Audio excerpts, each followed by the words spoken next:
วันนี้ก็มากินอาหารเนาะลาดดีลาดกุ้งลาดครับก็จะมีเต็มซ้ำนะนี่แหละครับก็เต็มซ้ำมีเจลมีกินน้อยหนึ่งเนาะเป็นตัวแซ่บนะแซ่บมากินมันเด้อมีชูคนเนาะคนให้มันสุกแล้วก็ยังกินเนี่ยกินดิบก็ได้กินดิบนี่แต่ว่าอันตรายนี่เนาะนี่ก็มีกุ้งมีเห็ดแล้วก็มีผักกาโฟกี้มีอันเนียนมีหมากสควอตเหลือง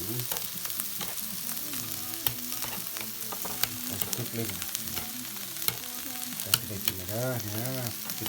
แซ่บกินแซ่บกินอยู่บ้านที่เก่าครับมันอยู่ให้กันนะมันอยู่บ้านที่เก่าบ้านที่เก่าเอานี่เอามาเนี่ยนี่เอาความจริงมาแซ่บเอาไปเนาะบ้านที่เก่าได้เลยนะมีเห็ดนี่กวาดเหลืองบัวพวกบัวใหญ่เนาะซีนเต็มที่จะมีข้าวปุ้นเนาะกินแซ่บๆกินในบ้านที่เก่าจะมีหมึกแตงหมึกเล่นเนาะก็มีหมึกถั่วดินตำอะไรกันนะ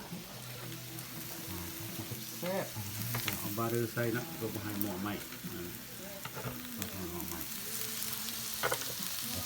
แล้วกินลาดซีดลาดกุ้งมีลาดผักหอมแล้วมากินแซ่บเหมือนกันกินที่บ้านที่เก่าแซ่บเนาะอะไรกันเนาะมากินน้ำกันไปสุกเลยครับสุกแล้วแซ่บขอบคุณมาเป็นจานนี่ก็เจียวใส่ปลาทูเนาะเจียวกินตับแซ่บสุกแล้ว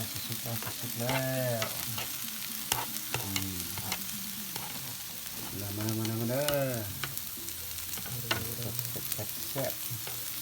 Come on, eat everybody. Grill beef. Come on, Nah. Cha hả? Cái đấy. Ok, xin con đó đi. Ok. Bye bye.